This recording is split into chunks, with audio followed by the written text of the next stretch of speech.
It's interesting to put science behind it. And one thing that impressed me with your work is you went out and you got readings from different people to see if they agreed, which is very scientific. And I do the same thing. I honestly think you shouldn't trust any psychic or fortune teller or Akashic Records reader unless you've validated them. And the way you validate is three people all say the same thing and they don't know each other. There's a great likelihood that it's probably real. And the skeptics are going, yeah, but they could be like reading your pulse rate and the dilation of your left eye. And yes, there are mentalists who do that stuff, but those aren't the kind of questions you ask. So no, and Dave, honestly, I was telling some friends, I want to move in a modern minimalist apartment on the lake. That's super random, right? And I don't even know why I was saying it. I went into my first reading. This lady looks at me, never seen her before. I told like 3 friends that. She asked me my name. She reads some sentences. She goes in my Akashic field and she goes, I see a modern minimalist apartment on the lake. And I mean, I was like, wait, what? And it that was was just like that. random. Oh, come on, totally random. Totally random, right? And then the second reading I did, I was in New York City and I bought this Tibetan bowl on the streets in New York City. And the second reading, I was in Manhattan. I bought it with my partner. We were sitting there in a hotel, just purchased the day before. And the first thing she says is, I see a Tibetan bowl. And I'm like, what the fuck? And she starts talking about this bowl and explains it in detail.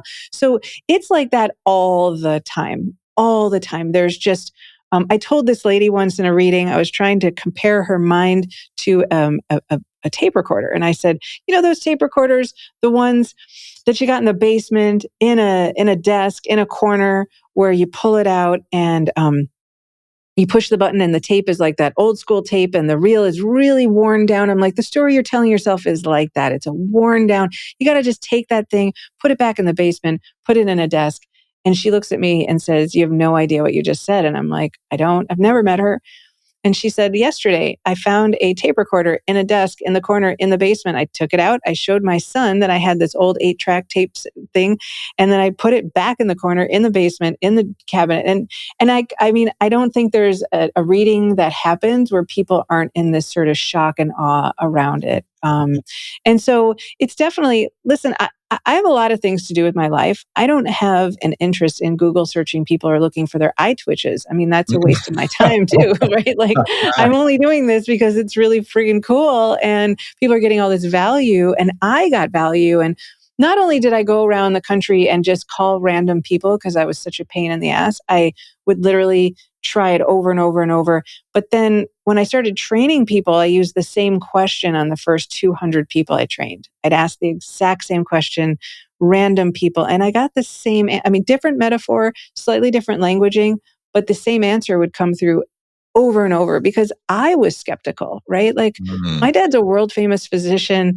I didn't grow up with a religion. This stuff was not accessible to me in a like this makes sense for me or I don't know, I felt very fraudulent a lot thinking about it, but it just has proven to be so true so many times that I was like, you know what? It's really helpful to my life. And it's like this accelerator to personal growth. So why would I not use this? I mean, I don't get it. I don't think anybody does, but who cares? Like, I don't understand love exactly. Like, we don't know why we fall in love.